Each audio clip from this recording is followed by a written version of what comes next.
Hello everyone, Sam here from Mind Body Medical.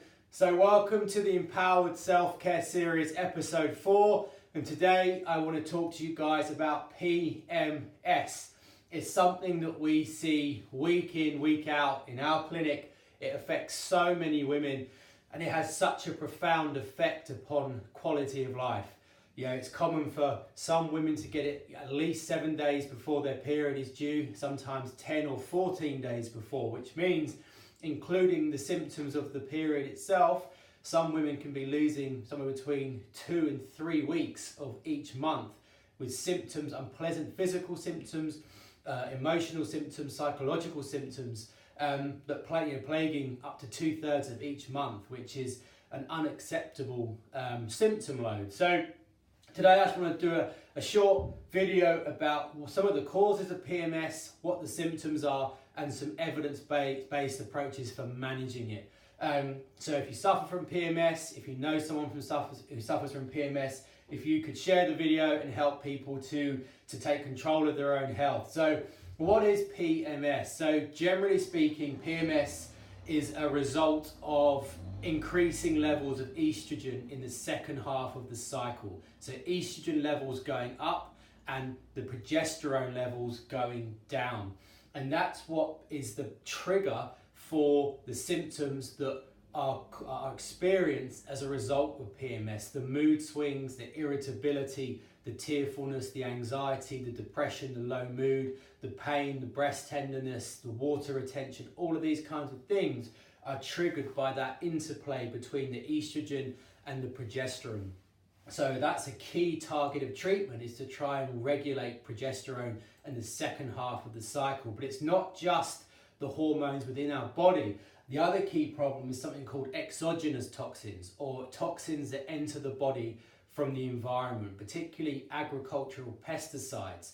Very clear research to show that they mimic the actions of estrogen in the body, which means if we've got a high level of circulating agricultural pesticides in the body, it essentially bumps our estrogen up, which means that the symptoms of PMS are going to get significantly worse because we've got the naturally occurring increase in estrogen and the increase in synthetic estrogen, which is going to make everything worse. So those two things, there are other issues as well, but they're the main two: the difference between estrogen and progesterone and externally consumed estrogen mimickers as such. So what are the symptoms? So typically the symptoms of PMS can fall into two camps: the emotional and psychological symptoms and the physical symptoms.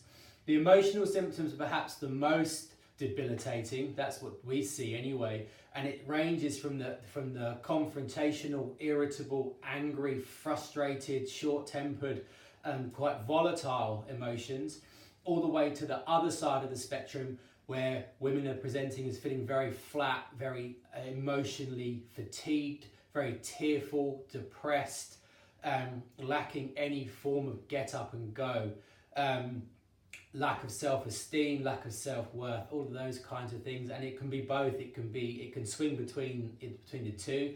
And then of course there's the physical symptoms: the pain, the water retention, breast tenderness, cramping, a general sense of physical fatigue, poor sleep, these kinds of things. And a lot of women get both. And if you look at those symptom clusters and you add them up and you imagine what it is to live with those symptoms for 2 weeks out of every 4, we can see why it's such an important issue. And it's a problem because I think in some degrees it's almost pushed under the carpet. It's not given the value and the respect it needs as a condition. And I think that's a big problem because it has a profound negative effect upon people's quality of life. So what can we do about it? The good news is that there's such robust clinical trial data looking at how we can treat and reverse the hormonal imbalances that are responsible for PMS. And this is by no means everything. There are lots of other approaches, there's more research, but these are our top 4 evidence-based natural treatments for PMS. Number 1, absolutely the most important one, is a herb called Vitex or Agnus castus. It is the most clinically proven regulator of the female hormone system. So it acts on the pituitary gland, clinically proven to do that, And the key thing it does relevant to PMS is that in the second half of the cycle, it's clinically proven to increase the secretion of progesterone. So it holds that level of progesterone up, which means we don't get the big drops, which is the main cause of PMS. So it regulates it stops the main trigger of PMS from getting too low. So it regulates progesterone, and that is such a powerful tool. It's a mandatory component of managing PMS. It's our turn to treatment. We've had profound effects upon PMS using Vitex. So a typical dose is somewhere between half and 1 teaspoon every morning before breakfast, just to keep things ticking over, to keep the hormone levels nice and balanced. There's no real side effects associated with it. It's very safe botanical. You can get it in tablet form, in tincture form. It's available in any good health food shop. So number one, Vitex, a mandatory component. Number two is ashwagandha, the powerhouse herb within Ayurvedic medicine, an incredibly well-researched herb. It's an adaptogen, which means it helps our body buffer against stress and negative emotions. So irrespective of whether they're irritable, the frustrated, the angry, the confrontational, or the low mood, teary, depressed, sad, it helps to regulate those kinds of emotions.